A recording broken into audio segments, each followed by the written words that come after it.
Hi, good morning, good afternoon, good evening, wherever you are. Welcome to day 5 of the Slow Gili Yoga Handstand Challenge. We've made it to day 5. So today the theme is going to be based on straddle. It's a very useful handstand style and mobility range to work and to train, because it can be one of the easier handstands to balance on and balance in, and also gives you maybe then a sense that you can actually move from that position because you're feeling a sense of stability when you're in your handstand. So I'm going to give tips as well if you find you get a bit of bone on bone compression in some kinds of straddle. But we're going to start very simply. We're going to start in butterfly pose. You want to go to your maximum externally rotation. If you're curling forward, sit up on something. If you're very open, let's say your knees are on the floor in your maximum range, you can put a block underneath your feet. We're going to do the next exercise twice. If you're finding it tricky to get your hands just above the knees, or you collapse back, have a block behind you and do one thigh at a time. I'm going to do one thigh at a time just so that you can see how to do it that way. If you can reach both hands just above the knees, then go for it that way, and you're going to do the exercise on both legs the same both times, so both legs at the same time. So for one leg at a time, I'm going to have a block behind me to give me a bit more lift through the spine, going to my maximum range. And now my right hand is going to come just above the knee, not on the knee itself. I'm going to start to push that thigh up into my hands, pushing for 5. So if I let go, it will just fly up. Push for 4, push for 3, keep pushing, build up the intensity here. 2, 1. Keep the right hand where it is. Try to bring the right knee a little bit further away from the right hand, maybe closer to the floor, so you're going into a deeper range, and then swap sides. So my maximum range is this. My left hand comes back on top, on just above my left knee. I'm pushing into my left hand for 5, for 4, for 3. If you have a friend, they can do this for you with the hand position, not the movement of the hip. 2. That'd be cool if other people could do your handstands for you as well. Maybe not. 1. Good. Keep the left hand where it is. Move the left knee away. Maybe you can go a bit further into your range. Good. And then release. I suggest doing that a few times, maybe 3 times, 3 to 5 times each side. And you can just do a little holding the ankles, little pulses here. Just feeling that elasticity that you have in your hips. Wow, my language is going weird. Okay, so the next one we're going to do is frog split. You can have a bolster or cushions in front of you. You're going to go to your maximum range. So your knees are in line with your ankles, your pelvis is in line with your knees, your thighs are rolling out. Except if you start to feel like bone on bone compression. If that is the case, stick the butt out a little bit more. So yeah, I don't really need the bolster so much, but I'm going to slide the knees a little bit further apart, bringing the hips back. Good. So you're going to stay there. If you have a timer, you're going to count around 30 seconds here. I'm not doing this in a class format, so you can stop and start, because I'm trying to get this video within 15 minutes to make it easier to upload. Good. So then you're going to come forward, lift one foot off the floor, bringing one leg into internal rotation, bringing it back. Remember, you're trying to get that thigh rolling down, the outer this bit rolling towards the floor, tailbone down. Okay, and then swap. So yeah, a few times. So one leg internal, one, and then the other. Good. Again, you can come back, hips with the knees, ankles with the knees. Sometimes film yourself just to make sure your hips are back with the knees. Sometimes they like to come forwards. Good. And now you're going to feel like you're squeezing your inner thighs together, like those thigh masters that maybe existed in a different world. So squeeze for 5, squeeze for 4. Your hips might lift a little bit further away from the floor. Squeeze for 2, build up the intensity you want. Relax, maybe knees slide a little bit further apart. Good. You can do that around 2 to 3 times. And then my hips, I'm going to pretend my hips have done that. So they're cooked, like the cooking videos where you've got, here's the one which I made earlier, maybe earlier from all the hip mobility work I've done in my whole life. Okay, so you're going to come onto your back here, and also work with what you have, you know, and this applies to all the videos. Anything doesn't feel right, message, just ask, tell me, communicate what's going on, so it becomes a communication in these videos.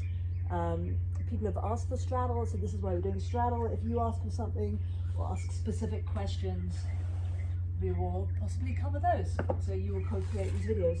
So your hands are behind you. I'm going to scoot down a little bit like you're doing a handstand. My feet are slightly off the edge here just to do with my height. And it seemed like a good place to form. So I'm going to connect again with my straight line handstand, pushing the lower ribs into the floor and then release. So feel that engagement, outer armpits lengthen and then release. Connect to that movement a few times, that imprint of lower back down and release. So on the next one, I'm going to keep the lower ribs pushing down. I'm going to slide my legs out to the sides. I'm going to move, squeeze these blocks around. Down, down, down. Don't fall in the pool. Okay, so scooting the heels out to the sides as far as they can do, as far as they can go, keeping connection with the floor, lower ribs pushing down. When it feels like they can't slide on the floor anymore, then the feet start to lift off the floor. I keep pushing my lower ribs down. And then I go back when I can maximum bring them back to the floor. I again bring the legs back together. So you can do that around 5 to 6 times. Occasionally someone has, like it's like maybe a crunching or it doesn't feel good in the hips to do that movement. If that is you, do the tuck we did on a previous video. So you do your tuck, but this time when you come into a tuck without lifting your sit bones off the floor, extend your legs into your straddle from there, keeping the lower ribs down, waist back as much as you can, extending through the arms. So again, you can come back to tuck and extend. For those who can't, you just go straddle. At some point, feet lift off the floor and back, lower ribs down, extend and back. Nice, good. Hats are off. So we're gonna now bring it up into our handstand. So I'm gonna just make sure I'm not gonna kick anything. That's always a good idea. Make sure you do that too. Hand distance away from the wall will depend a lot on your butt size and your ability to mobilize the lower back, but keeping the arms overhead. So for example, if I pull the ribs back, my arms go forwards because maybe a lack of mobility around the lats. Your butt will probably need to be back a little bit more and your arms back, but you're trying to go full waist back. So you might need to come back to those mobilization exercises we've done for those kind of things, or just get an imprint of waist to the wall, legs back to the wall, extend arms, feel the shape you're going for. Okay, my wall is a little bit not completely straight, but hopefully you get the gist of the exercise to do on your own. So you're going to kick up. Okay, so you're pushing up, you're thinking waist back, tailbone to heels, extend it, the heels are on the wall. At some point they'll come off. Think of waist back, push up.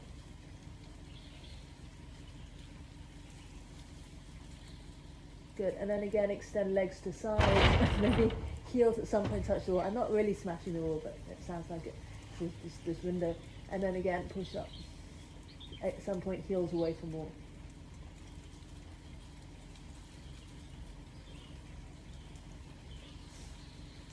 Okay, so you hopefully got a gist of that. You can also just play with your legs being straddle against the wall, pushing up, trying to bring your legs away from the wall. So because of just the positioning exercise, your bum, you might be a little bit in a back arch, and that's okay, but you're trying to push up, waist in to neutralize that position. So then here, extending through, pushing up.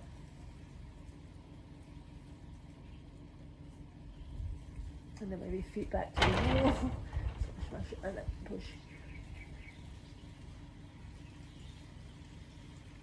Waist back, pushing up. Good. So hopefully you get a gist of the exercise that you can play with. It's also, it's not quite how I want to demonstrate because it's not a completely all-in-one plane. These windows and sliding doors making it a little bit out of sync. But hopefully you get the feel of it, and if you can balance away from the wall, I'm going to show that way, which will probably be a smoother demonstration, because I won't have something playing mental havoc with just where it's straight, because I've got different kinds of straight.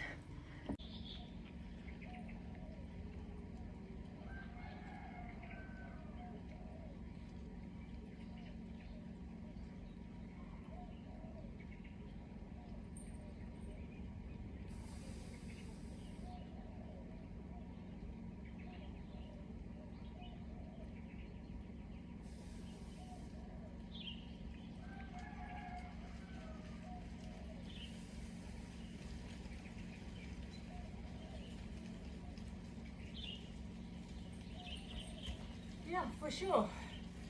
So if you can balance, have a go freestanding or have someone standing behind you.